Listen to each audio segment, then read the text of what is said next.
U.S. Secretary of State Antony Blinken on Tuesday accused Iran of sending ballistic missiles to Russia, which he said Moscow will likely use in Ukraine within weeks. Reuters correspondent Freddie Joyner reports. His comments came during a joint news conference in London Tuesday with Britain's Foreign Secretary David Lammy. The two are set to visit Kyiv together in a joint trip, the first of its kind in over a decade. Blinken also said Washington privately warned Iran against sending missiles to Russia and that new sanctions would be imposed.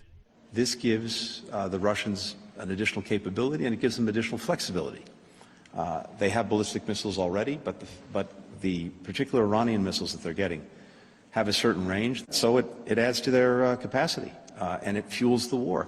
On Monday, a senior Iranian official denied reports Iran had supplied Russia with ballistic missiles. Reuters correspondent Freddie Joyner. The Israeli military says an American activist killed in the West Bank last week was likely shot indirectly and unintentionally by its soldiers, drawing a strong rebuke from U.S. Secretary of State Antony Blinken and the activist's family. Israel said Tuesday a criminal investigation has been launched into the killing of the 26-year-old activist from the city of Seattle who was taking part in a demonstration against settlements.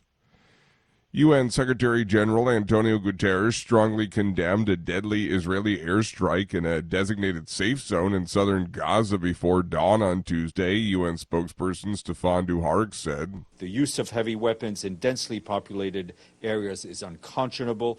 Palestinians had moved to this area in Khan Yunis in search for shelter, in search of safety, after being repeatedly instructed to do so by the Israeli authorities themselves. This is VOA News. U.S. Vice President Kamala Harris and former President Donald Trump square off on Tuesday in the city of Philadelphia, and it may be the presidential race's only debate. AP correspondent Sagar Magani reports. It's the race's biggest day as Harris and Trump make their cases to a massive audience. And University of Michigan debate expert Aaron Hall says they both face huge stakes. Maybe a little higher for Harris in that she's not as defined, and she's had such a good rollout from July. Harris will look to claim some credit for Biden administration successes and explain her own shifts from more liberal past positions. For Trump, this may be his last chance to change the narrative and the trajectory of the race. After doing better in battleground polling against President Biden. And now everything is tightened. The first early ballots will go out just hours after the debate. Sagar Magani, Washington.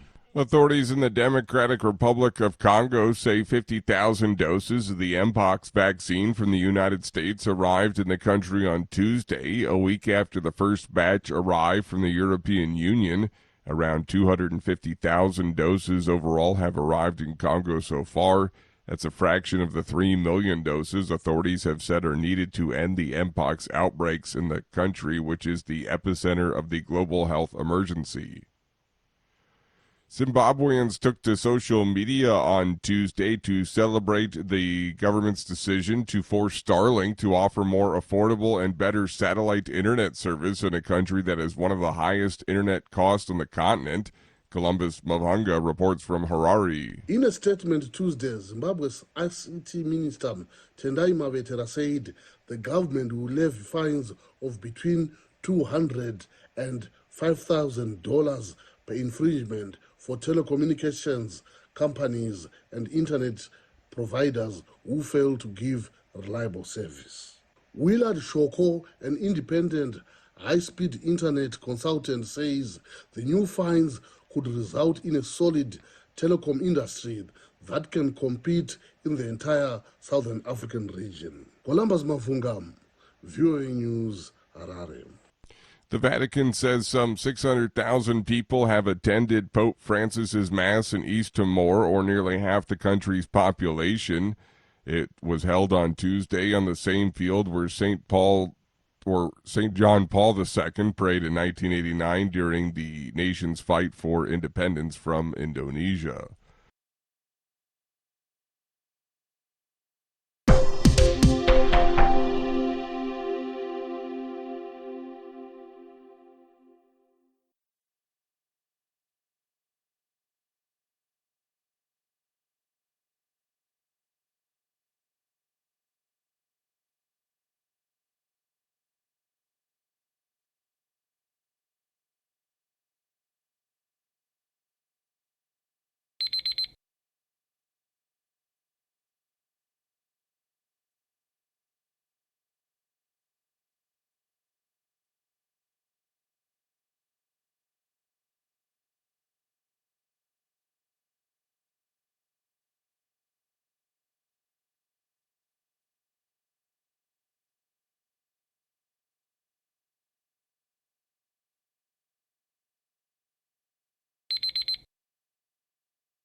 Thank you for watching.